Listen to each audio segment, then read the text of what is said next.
Eu sou Mário Persona e essas são as respostas que eu dei aos que me perguntaram sobre a Bíblia. Boa noite, Gálatas, capítulo 4, versículo 1. Digo, pois, que todo tempo que o herdeiro é menino, em nada difere do servo, ainda que seja senhor de tudo. O apóstolo Paulo vai usar aqui alguns exemplos que são bastante didáticos, né? Porque os Gálatas estavam voltando às práticas da lei, influenciados pelos judaizantes, que mandavam eles terem que se circuncidar para receber a salvação, ou guardar o sábado, ou comer determinados alimentos. E era como se eles voltassem atrás em tudo aquilo que eles tinham aprendido do apóstolo Paulo, que tinha levado o evangelho até eles. E aqui ele começa fazendo uma comparação de alguém debaixo da lei mosaica, como um menino. Um menino que tem direito a tudo, porque o pai dele é o dono de todas as coisas, mas ele não é diferente de um servo, porque ainda ele não tem condições de assumir aquilo que está reservado para ele, a herança que foi designada para ele. E no versículo 2, Gálatas 4:2, mas está debaixo de tutores e curadores até o tempo determinado pelo pai. Isso é muito comum, principalmente em famílias muito ricas, né? Eles geralmente colocam lá algum advogado para tratar dos assuntos relacionados aos filhos, porque eles, apesar de terem direito a tudo, eles não podem tomar posse. Então, eu me lembro, tinha um rapaz na faculdade de arquitetura, onde eu estudei em Santos, e ele era doidinho de tudo, sabe? Ele era um cara que ele vinha para a faculdade, ele vinha de skate, e aí ele ficava andando de skate dentro da faculdade, nos corredores, e sempre tocando rock, fumando maconha. O cara era bem fora do normal, assim. E depois que eu saí da faculdade, eu fiquei sabendo que a família dele tirou dele o domínio ou a herança das coisas. Ele não podia mais tomar posse de tudo que era da família, porque ele ia torrar tudo. Então, precisaram colocar um curador, um tutor, para cuidar das coisas que ele tinha direito, mas ele não podia pegar. E é interessante isso, eu nunca tinha visto isso antes, mas ele ficou assim, então, vinha o dinheiro da família, sustentava ele, tudo, mas tudo contadinho, de acordo com os advogados que cuidavam era uma família que tinha muitas posses, então se largasse na mão dele, ele queimava tudo, ele torrava tudo, trocava com droga, fazia outra coisa, qualquer coisa. Então, Paulo vai comparar alguém que se coloca debaixo da lei como um herdeiro, mas ainda assim menino, porque ele não tem condições de caminhar com as próprias pernas. E então ele não é diferente do escravo. Ele tem tanto poder quanto o escravo. Ele não pode tomar decisões, mas está debaixo de tutores e curadores até o tempo determinado pelo pai. Quando o pai disser que ele pode agora tomar posse da herança, aí sim ele vai começar a usufruir da herança. Então ele coloca aqui essa condição de menino, no versículo 3, assim também nós, quando éramos meninos, estávamos reduzidos à servidão, ou à escravidão, debaixo dos primeiros rudimentos do mundo, das coisas básicas do mundo. E é interessante esses rudimentos do mundo, né? Porque isso nos fala da lei, de todo o período da lei do Antigo Testamento, onde os judeus ainda estavam debaixo dos rudimentos do mundo. E uma forma interessante de se entender isso é minha filha, o primeiro filho dela, meu primeiro neto, ela queria que ele falasse logo, né? Queria que aprendesse a ler e escrever e tentou até ensinar português para ele. No fim ela acabou desistindo também, porque ela mora nos Estados Unidos, é casada com um americano. mas ela viu que se fosse continuar ensinando português ia atrapalhar, era capaz de ele acabar mudo, né? Ele esqueceu o inglês e não aprendeu português. Mas eu me lembro de ir na casa dela e ela comprava tudo que era coisinha assim, brinquedinho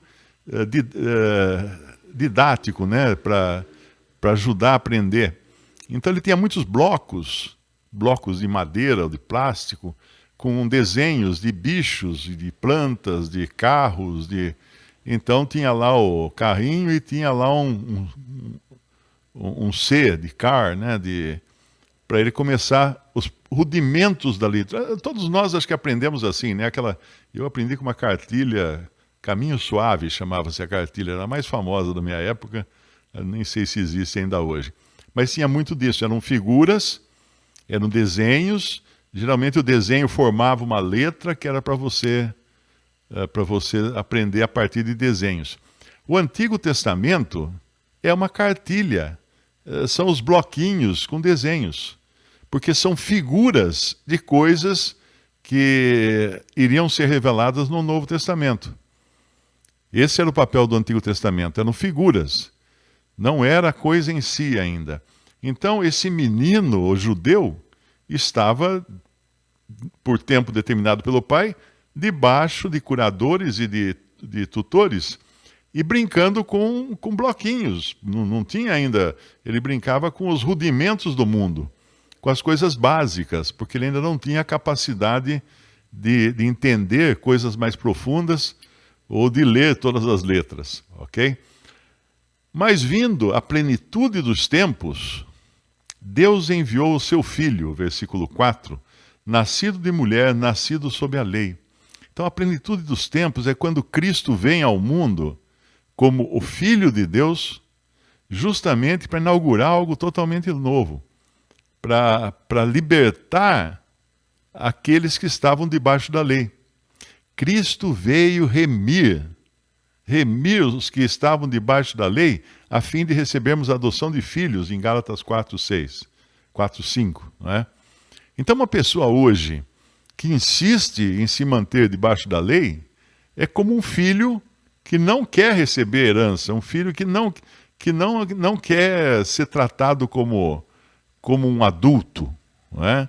É interessante que hoje existem, eu sempre vejo isso no Twitter, né? Casos de adultos, de homens barbados, que eles se identificam como criança. Então o cara é grande já, barbado, usa fraldas, usa roupinha de criança, fica brincando com chocalho num berço, mandam fazer um berço gigante para caber ele, né? Ele fica lá brincando com chocalho, com carrinho, com bonequinha e tal, porque ele se identifica como criança. Então, isso aí tem casos que são até doentios, né? De pessoas assim, que não querem sair da infância. É síndrome de Peter Pan. Acho que tem até um nome assim.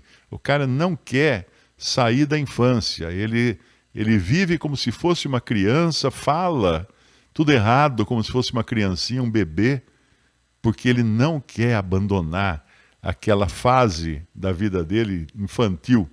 Mas aqui nós vemos que, vindo a plenitude dos tempos, Deus enviou o seu Filho, nascido de mulher, nascido sob a lei. Então Jesus veio ao mundo como judeu, um judeu guardando a lei.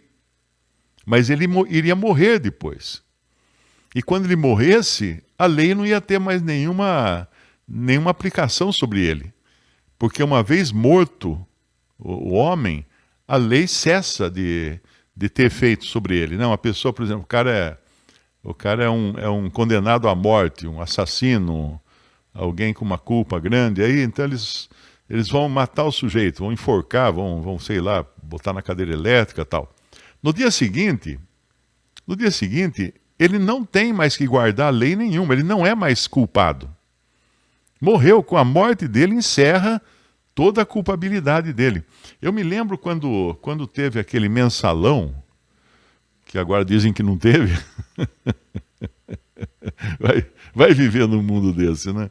Mas quando teve aquela história do mensalão, que prendiam muita gente, inclusive deputados senadores foram considerados culpados e tal. E eu me lembro que saiu uma lista no jornal de todos os políticos que estavam envolvidos, supostamente envolvidos, tem que falar assim, né? Hoje você não pode afirmar nada. Supostamente envolvidos, e tinha uma linha lá, tinha um nome de um político que dizia assim, o processo contra ele foi encerrado porque ele morreu, porque ele faleceu. Então acabou a condenação para ele, porque ele morreu. Então a lei, ela condenava, a lei não servia para salvar ninguém. A lei servia para mostrar que a pessoa era transgressora da lei e assim ela merecia morrer. Mas no momento que ela morria, acabou. Quem vai acusar um morto? Você tem que voltar para a cadeia. Não tem como. O cara está morto. Acabou toda. Então quando Cristo veio, ele veio nascido sob a lei. Ele era um homem judeu, nascido de mulher, que não fala que era nascido de homem, né? Porque a gente sabe que não era de José, mas de Maria apenas, que concebeu por meio do Espírito Santo. Para remir. Para que ele veio? Para remir. Para comprar. Para comprar os que estavam debaixo da lei. É como se ele viesse e entrasse na delegacia de polícia e falasse assim, eu vim pagar a fiança. Solta o meu amigo lá que eu estou pagando a fiança. E ele não só fez isso, não só libertou os que estavam sob a lei, que creem nele, mas também Deus os adotou como filhos, para remir os que estavam debaixo da lei, a fim de recebermos a adoção de filhos. A adoção de filhos. Acho que todos aqui sabem que eu tenho um filho adotivo, né? Aliás, essa semana eu usei um programa aí de inteligência artificial para ele falar. Ele começou a falar, quer dizer, não falou, né? Porque ele é mudo, cego, não fala, não tem nem capacidade mental para isso. Mas o programinha põe ele lá, ele começa a falar o que eu escrevo, transforma em voz. E ele falando, dá vontade de chorar, fala assim, meu, o que ele está falando, né? Nunca vi ele falar, de repente ele está falando. Fica muito real, né? Fica muito real esse negócio de inteligência artificial. Oi, meu nome é Pedro e este é meu diário. Bem, não tenho certeza do que vou dizer aqui, mas acho que serão reflexões de minha vida e experiência. Na verdade, não vou dizer coisa alguma. Um robô fará isso, e nem vou estar sabendo o que está sendo dito aqui, pois será papai quem tentará adivinhar o que penso e o que eu diria. Você não entendeu, não é mesmo? Tudo bem, eu explico. A questão é que sou uma pessoa especial. Não posso andar, falar ou enxergar, portanto não sou capaz de escrever ou expressar meus pensamentos. Mas ele, quando foi adotado, ele tinha 4 anos, e nós optamos por uma adoção plena. Porque você pode adotar, não sei como é que é hoje, naquele tempo era assim, você podia adotar uma criança com adoção simples, ela morava na mesma casa de você e tal, mas ela não tinha direito à herança, ela continuava, o nome dela continuava na certidão de nascimento, os nomes dos pais originais, dos avós originais, ela não tinha nada a ver com você, né? Você que adotou. Mas nós optamos por uma adoção plena. E foi muito interessante, porque nós nem sabíamos disso. O juiz coloca no livro do processo, ele faz uma nova certidão de nascimento. Então nós escolhemos um novo nome para ele. O nome dele não era Pedro. O novo sobrenome, ele ficou Persona também, Pedro Persona. Ele recebeu os avós na certidão de nascimento, são meus pais e os pais da Cristina. São os avós dele, né? Mas ele tem civilmente falando, ele tem todas as regalias e todo o poder e herança da família que o adotou. Então, era muito engraçado, porque a gente saía passear, né, com ele naquele carrinho guarda-chuva, aquele carrinho pequenininho de bebê, e meus 2 filhos biológicos parece que nasceram na Suécia, né, de tão brancos e loiros que são. Então ia num shopping, em algum lugar, não tem jeito, né, as pessoas ficam tudo olhando assim, ficam tudo tentando imaginar na cabeça, você fica pensando assim, o que será que aconteceu? O que será que esse homem aprontou, né? Fica todo mundo maquinando. Mas ele passou a ter os mesmos direitos dos nossos filhos biológicos. Então a gente até combinou, depois que eu e a Cristina partirmos, se o senhor não voltar antes disso, quem cuidar dele, quem se ficar responsável, fica com a herança dele também. Fica com a parcela dele, né? Fica com um terço de nada. Tem que fazer as contas depois. Mas isso é um filho que fica filho mesmo. Então, quando Deus nos adota como filhos, no versículo 5, para remir os que estavam debaixo da lei, para resgatar os que estavam debaixo da lei. Se você continua querendo guardar o sábado, continua querendo guardar os dias do judaísmo, querendo continuar comendo comida que não é impura, segundo a lei e tudo, você é como uma pessoa que chegou lá, o Senhor, na prisão sua da lei, quis resgatar você falou, não aceito, não quero sair da cadeia. Porque a lei é uma cadeia.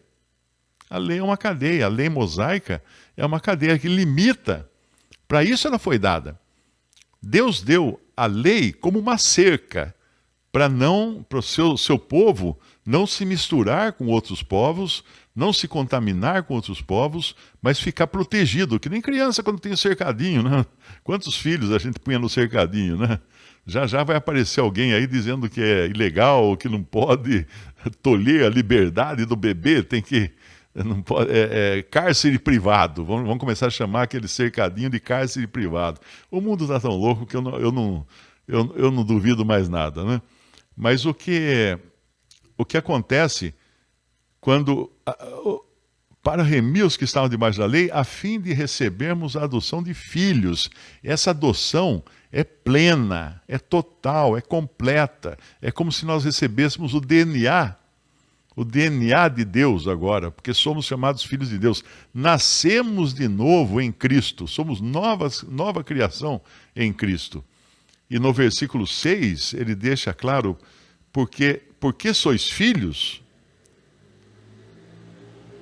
só por isso, porque sois filhos, Deus enviou aos vossos corações o Espírito de seu Filho, que clama, Abba, Pai. Veja que nesse texto todo aqui nós encontramos a Trindade, né? Tem o Senhor Jesus, tem o Espírito Santo e tem o Pai. As três pessoas da Trindade envolvidas em tudo isso.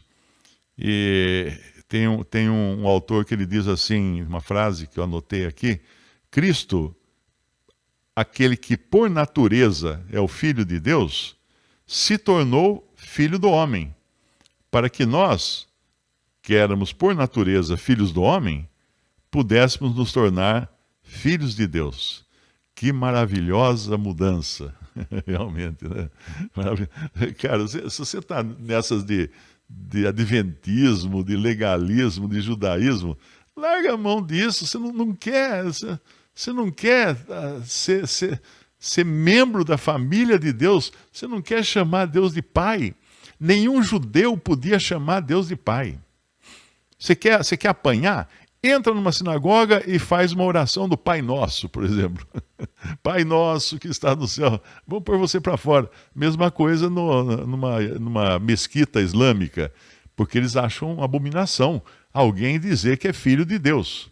Aliás, o Alá não é o Deus verdadeiro, né? Porque o Deus verdadeiro, ele precisou fazer um pré-vestibular de amor para poder amar. Um Deus que não é uma trindade, ele não sabe amar. Ele nunca amou. Percebe? Porque ele é um Deus único, dentro do conceito islâmico e de outras, até de religiões que se dizem cristãs, unitarismo, acho que chama, unicistas, porque eles não creem na trindade. Então um Deus que não é triuno, como é que ele aprendeu a amar? Quando que ele amou? A palavra diz que o Pai ama o Filho. Deus amou o Filho. Quando que Ele amou? Sempre, eternamente. Porque na eternidade, quando não existia mais nada, Deus não estava sozinho. Deus não estava numa imensa solidão, de um vácuo, sem mundos, sem seres, sem nada. Porque Deus é Pai, Filho e Espírito Santo. Então, havia sempre, era como se fosse uma família que eternamente esteve viva e se comunicando entre si e se amando entre si.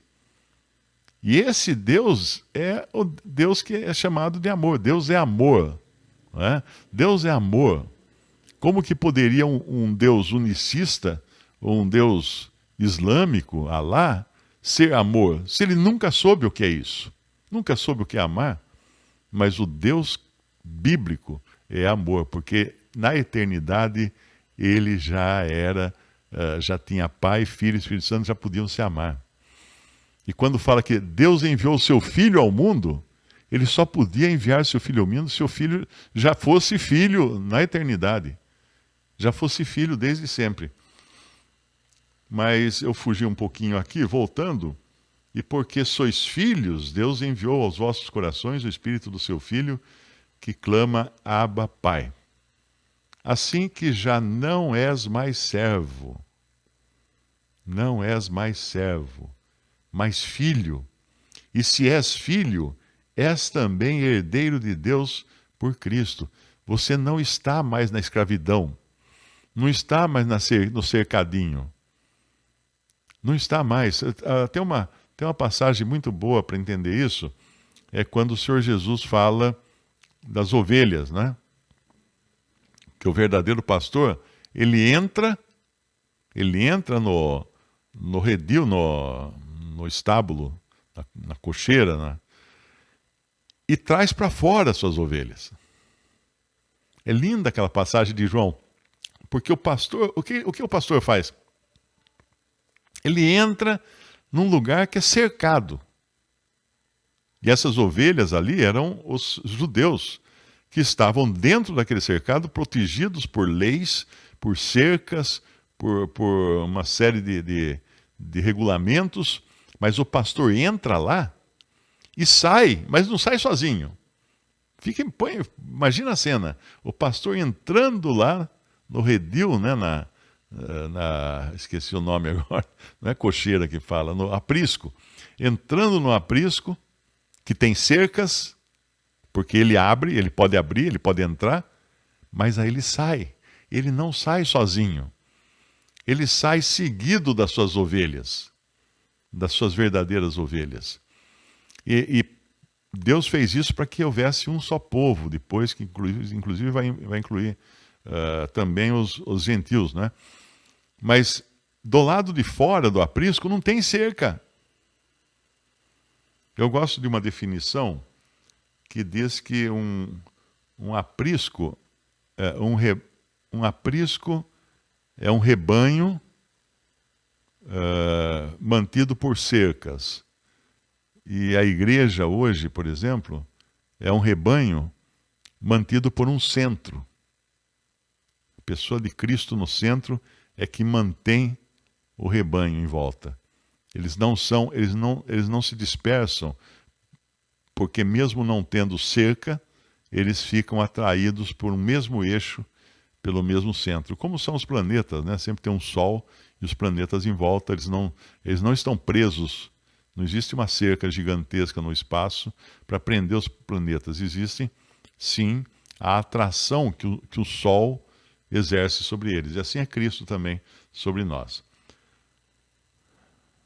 Mas então, no versículo 7, assim que já não és mais servo, mas filho, e se és filho, és também herdeiro de Deus por Cristo. Um filho é aquele que pode entrar na casa do pai a qualquer hora, sem precisar pedir licença. Um servo tem que deixar as sandálias na porta. Assim era o costume lá no Novo Testamento. Um servo não podia entrar na casa do seu senhor, a não ser que estivesse descalço.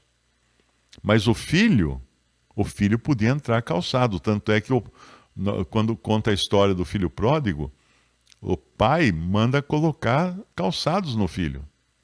E depois o filho vai entrar na casa para participar da comunhão com o pai. Porque agora ele é filho, ele tem todas as regalias de um filho. Não é mais um escravo. Não queira ser escravo. Se você está atrás de seguir a lei, se você acha que precisa de uma cerca para viver conforme a vontade de Deus, você está dizendo que é um escravo. Você é um cão de coleira que não consegue largar da coleira. Aquele que não consegue soltar da corrente, né? Assim que já não és mais servo, mas filho, se és filho, és também herdeiro de Deus por Cristo. Por Cristo. Tem um versículo em Romanos 8, no versículo 14, que diz basicamente o que está no versículo 5 aqui, versículos 5 e 6, porque sois filhos, Deus enviou aos vossos corações o Espírito de seu Filho que clama, Abba, Pai. Em Romanos 8, 14 diz assim, porque todos os que são guiados pelo Espírito de Deus, esses são filhos de Deus. Então aquela conversa de que você creu em Jesus, você se converteu a Cristo, tudo, mas você não falou em línguas porque você não tem o Espírito Santo e tal, balela. Porque se você não tem o Espírito, você não é filho de Deus. Porque todos os que são guiados pelo Espírito de Deus, esses são filhos de Deus. Então, se você não é guiado pelo Espírito de Deus, você não é filho de Deus. Simples assim, não é? Tem um outro também no versículo 16, de Romanos 8. O mesmo Espírito testifica com o nosso Espírito que somos filhos de Deus. A certeza dessa filiação vem do Espírito Santo que habita em nós. Que somos filhos de Deus. Mas agora... Visite respondi.com.br. Também 3minutos.net. Baixe os e-books ou adquira os livros.